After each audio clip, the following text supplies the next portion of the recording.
به زندگیت. کسی باش که بهش احتیاج داری. یه رابطه رو از دست میدی.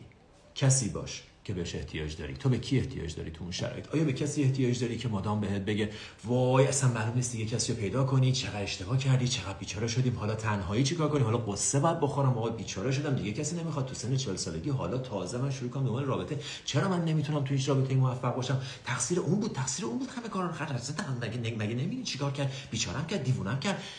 یا به کسی احتیاج داری که بغلت کنه، کنارت آروم بشینه، دستشو بذاره رو قلبت، بگه درست میشه.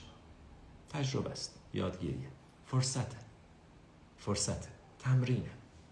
خودتو ببخش، اونم دوست داشته باش.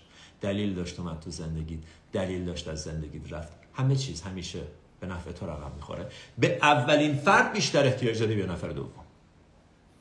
پول از دست میدی، تو موقعیت کاریت یه اختلافی به وجود میاد، یه اتفاقی میفته که تو اون لحظه به نظرت خوشایند نمیاد. آیا به کسی احتیاج داری که سرزنشت کنه، سرکوف بهت بزنه، مسخرت کنه، تحقیرت کنه؟ و یا به کسی احتیاج داری که کنارت با مهربونی وایسه و بگه تا آخر خط باهاتم؟